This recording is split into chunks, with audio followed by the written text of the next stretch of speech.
मैं कुछ और अपडेट, लेकिन पहले मैं स्क्रीन पे ले लेता हूं फदील अहमद साहब को। फदील साहब बहुत बहुत इस्तकबाल है, खैर मकदम है आपका। फदील अहमद साहब हमारे सीनियर पॉलिटिकल एनालिस्ट हैं और वो नेशनल और इंटरनेशनल जो सिनेरियो है पॉलिटिकल, उस पर बड़ी गहरी नजर रखते हैं। और जो जियो पॉलिटिक्स है, पत्रकार पत्रकारिता के हिसाब से बात करता है, जो मिलिट्री फौज का आदमी है वो मिलिट्री के नुक्ता नजर से। लेकिन असल में तो है पूरा पॉलिटिकल मामला, सियासी मामला, और इसलिए फदील साहब जो है उसको सियासी नुक्ता नजर से उस पर बात करते हैं। मैं इनका खैर मकदम करता हूं। और फदील अहमद साहब जो है वो जाहिर है कि तमाम जो हमारा नेशनल मीडिया है उस पर जाते हैं और बहुत सलीके से अपनी बातों को कहते हैं। तो फदील साहब जो है, और जैसा कि हमने बताया कि 40 साल पॉलिटिकल, 35-40 साल, हालांकि एज देख करके 40 साल कहते हुए डर लगता है कि कहेंगे 40 साल की तो एज ही, 40 साल पॉलिटिकल कैसी हो। लेकिन जब ये बताते हैं लालू और चंद्रशेखर जी जो प्रधानमंत्री रहे, मुलायम सिंह तो उससे अंदाजा, और रामविलास पासवान, तो बहरहाल मैं इस्तकबाल करता हूं। फदील साहब, सबसे पहले मैं बात करूंगा, आज बड़े हमले कर दिए लेबनान पे इजराइल ने। क्या लग रहा है आपको? और कह रहे हैं कि साहब मैंने तो, चूंकि इन्होंने फिर जो है जखीरा कर लिया है हथियारों का, तो इसलिए मैंने अटैक किया। ये बार बार, अभी एक हफ्ता पहले भी अटैक, बीच में अटैक। ये क्या नेतन्याहू जंग को नहीं रोकना चाहते?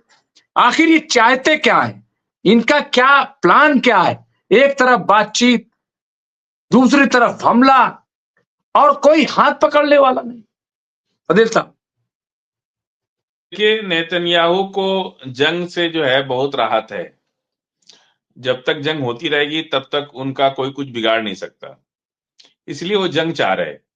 उनके ऊपर केसेस भी हैं, पब्लिक का दबाव भी है, नाकामयाबी भी है, 7 अक्टूबर भी है, सारी चीजें उनके खिलाफ है।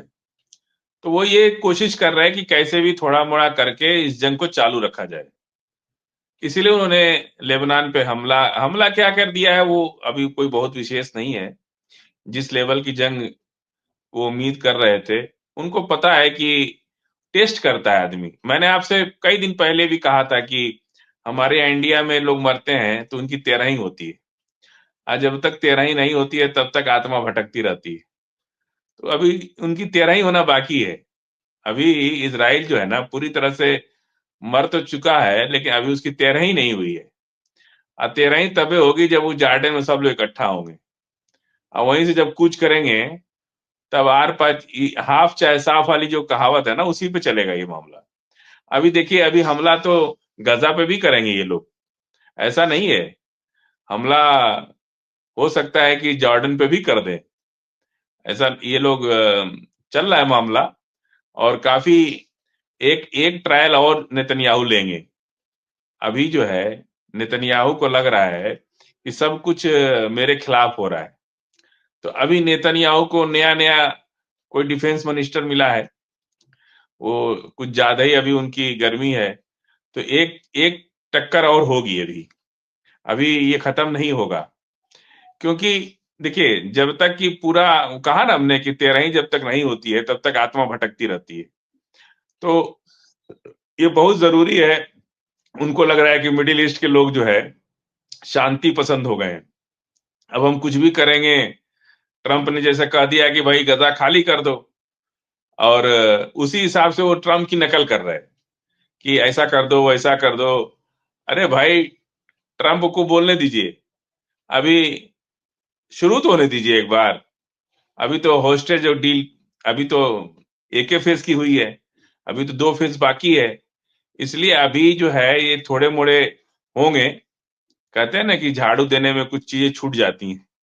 अभी इनकी जो जंग, अभी जब भी इनके ऊपर कोई कोर्ट से कुछ केसेस वगैरह आते हैं, अभी देखिए कल पार्लियामेंट में बहुत बड़ा हमला हुआ नेतन्याहू के ऊपर, उनको भागना पड़ा, अपना मंच छोड़ के भागना पड़ा, सुरक्षा घेरे में गए, मार्शल बुलाना पड़ा, खुद के अपोजिशन लीडर जो हैं उनके ऊपर हमलावर हैं। तो इन सब चीजों को दबाने के लिए वो छुटपुट घटनाएं करेंगे अभी, वो इस अपने आप को बचाने के लिए कर रहे हैं। उसमें न तो इजराइल का फायदा है, न लेबनान का फायदा है। आम आवाम तो मरती है, मरने दीजिए, उसको क्या फर्क पड़ता है इस बात से। जी। ये आप सही कह रहे हैं। और मुझे लग रहा है कि उन्हें जो डर है बहुत बड़ा, नितिन याहू को डर ये है कि एक तो प्रोटेस्ट बहुत ज्यादा है और जंग रोकने की बार बार बात हो रही है, और एक मुस्तकिल फजील साहब लग रहा है कि जो डिमांड है कि आप परमानेंट सीज फायर करें, जंग को रोक दें। तो और ये प्रोटेस्ट मुसलसल हो रहा है, तो इनको शायद ये लग रहा है कि अगर ये प्रोटेस्ट ये जंग रोकी गई और गाजा में चूंकि इनके बस है नहीं, गाजा में तो बातचीत फिर शुरू हो गई, तो इनको लग रहा होगा कि कम से कम लेबनान से ही हम जंग को जारी रखें, कुछ तो कहीं तो दिखाया जाए कि भाई हम बड़ा एक्टिव हैं, एक्टिव मोड में हैं और जंग अभी रुकी नहीं, तो इसलिए चुनाव ना हो, इसलिए कुर्सी ना खाली की जाए। मतलब क्या इनको ये डर है कि सिर्फ कुर्सी करें, जैसा कि मुझे लग रहा है कि इनको सिर्फ ये डर नहीं है कि कुर्सी चली जाएगी, बल्कि इनको ये भी डर कहीं ना कहीं है कि कहीं हम जेल न भेज दिए जाए, कहीं हमें कोई बहुत बड़ी सजा न हो जाए। क्या ये डर आपको लग रहा है? अगर आप इनके, क्योंकि इन पे भ्रष्टाचार, जंग तो छोड़ दीजिए, जो मामलात है वो तो है ही हैं, लेकिन नितिन याहू पे आपको याद होगा 7 अक्टूबर 2023 से पहले 6-7 महीने से इनके खिलाफ लाखों लाख लोग सड़कों पे उतरे हुए थे, और ये भ्रष्टाचार से बचने के लिए इन्होंने वहां का संविधान बदल दिया था, वहां का पूरा निजाम जो है चेंज कर दिया था, उसके खिलाफ सरकारी लोग भी उतर आए थे।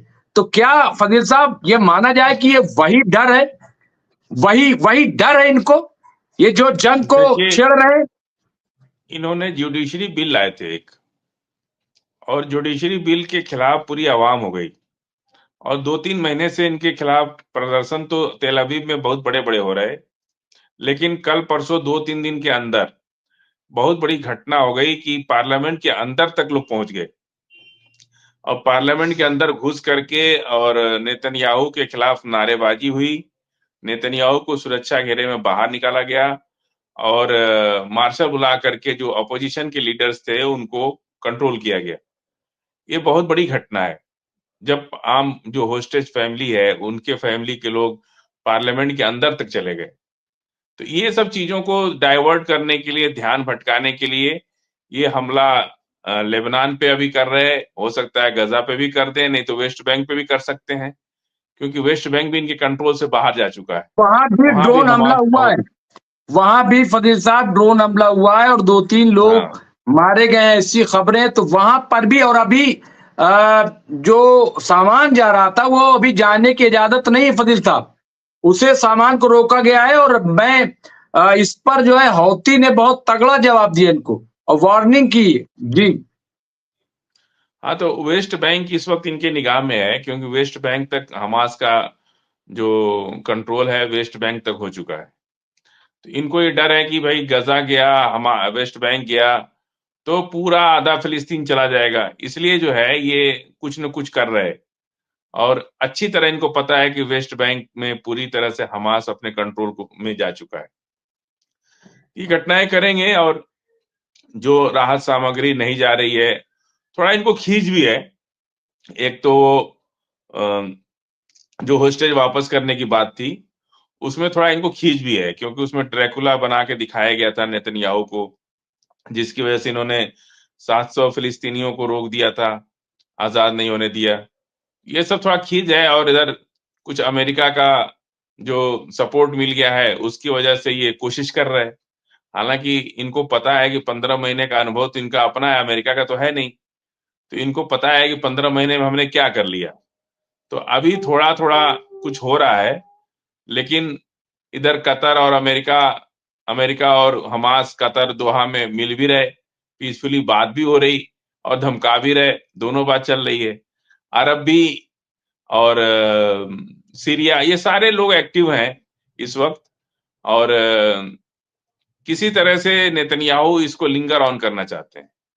वो करेंगे सब कुछ, लेकिन अभी थोड़ा सा रुक रुक के कर रहे हैं, ताकि इनका जो, देखिए एक तो वो बीमार है, कैंसर के पेशेंट हैं, दूसरा है कि वो क्राइसिस में हैं। तीसरा ये है कि उनके ऊपर केसेस चल रहे हैं। अब इस बीमारी में अगर उनको कोई अदालत ने सजा दे दिया तो बहुत दिक्कत हो जाएगी। इसलिए वो बार-बार इधर-उधर कुछ ना कुछ कर रहे हैं। बाकी कुछ है नहीं। अब मिडिल ईस्ट पूरी तरह से एकजुट हो चुका है। ओआईसी एकजुट हो चुका है। सबकी, भले ही कोई ऊपर से बोले ना बोले, लेकिन अंदर से सबकी भावनाएं फिलिस्तीन के साथ हैं। जी। फिलिस्तीन के साथ सब कुछ है।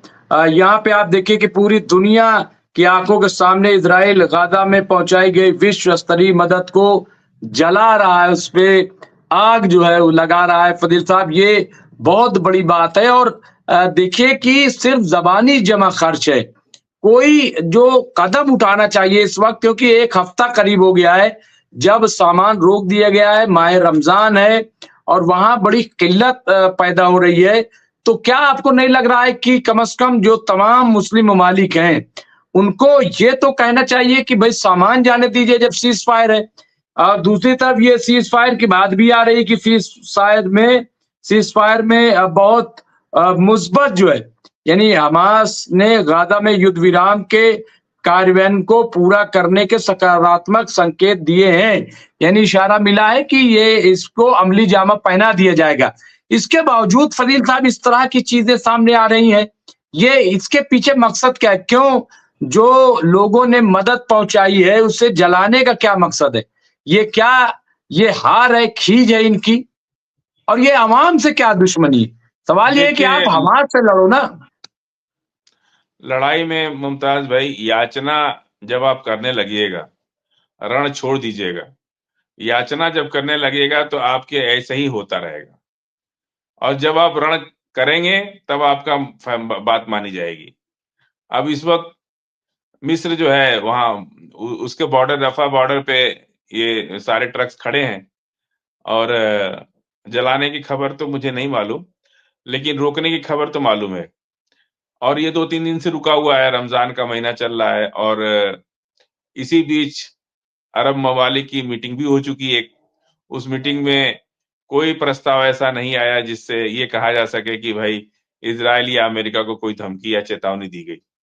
सब लोग तो ऐसा लग रहा है जैसे गए, खाए पिए और चले आए। कोई इस तरह की, जिस तरह से ट्रंप धमकी दे रहे हैं हमास को थोड़ी देर पूरा अरब जगत को दे रहे हैं, उसी तरह से इनको भी तो कुछ बोलना चाहिए था। ये लोग तो इतना डरे हुए हैं जैसे लग रहा है कि अमेरिका जो है इनको खा जाएगा। तो इसलिए ये सब चीजें हो रही हैं, और इसका भी अब अंत हो जाएगा बहुत जल्दी। और ये सब चीजें बहुत दिन चलने वाली नहीं है। अब कुछ न कुछ तो डिसीजन इस बार होकर ही रहेगा। जी।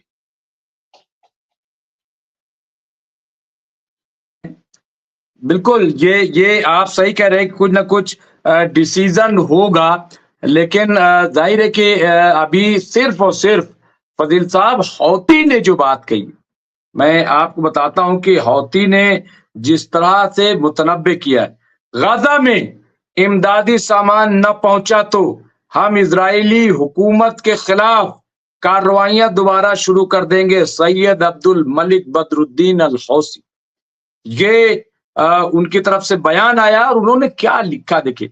सैयद अब्दुल मलिक बदरुद्दीन अल हौसी ने जुमा की रात खबरदार किया है कि अगर इजरायली हुकूमत का गाजा में इंसानी इमदाद को पहुंचने से रोकने और क्रॉसिंग को मुकम्मल तौर पर बंद करने का अमल जारी रहा तो यमनी मसले अफवाज, यानी बंदूक बरदार जो है, वो इजरायली दुश्मन के खिलाफ बहरी कार्रवाइयों का दोबारा आगाज कर देगी।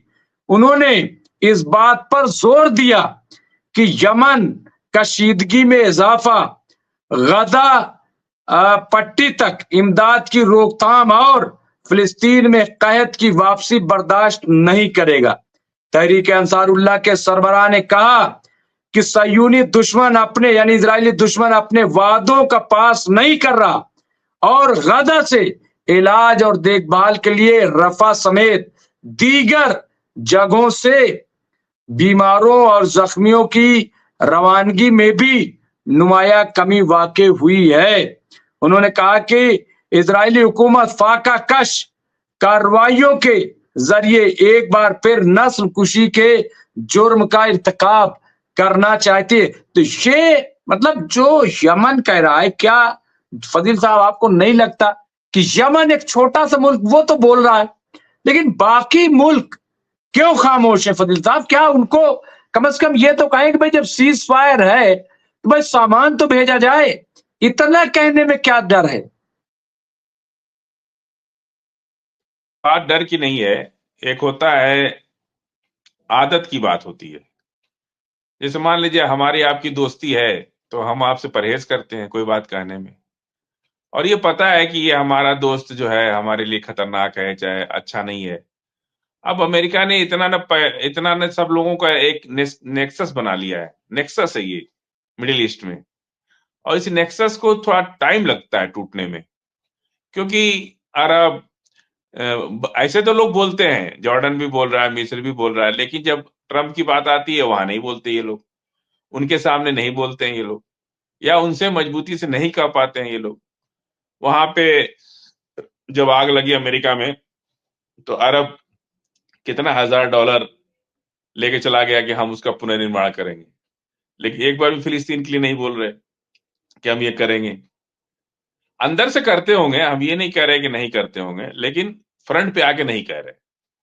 और जरूरत है इतना भी क्या, मतलब जब आप ज्यादा सोने का महल बना लेंगे, ज्यादा लग्जरियस जीवन जब बना लेते हैं, तो लग्जरी जो है वो डर का सिंबल बन जाता है। जब आप लग्जरी में नहीं रहेंगे तो कभी नहीं डरेंगे। आपके पास कुछ होगा ही नहीं कि आप क्या डरेंगे, कि खोने के लिए कुछ है ही नहीं, तो डरेंगे क्या? अब इन लोगों ने इतना अपना जिंदगी और अपनी कंट्री को इतना लग्जरियस बना दिया है कि ये लोग बहुत डरते हैं कि अगर बिजली कट गई, टेलीफोन कनेक्शन अगर एक सैटेलाइट 1 घंटे के लिए कट गई, तो इनका बुरा हाल हो जाएगा। ये सब चीजें बहुत इन लोगों के लिए मायने रखती हैं। धीरे धीरे होगा, अभी नाउम्मीद नहीं हो सकते,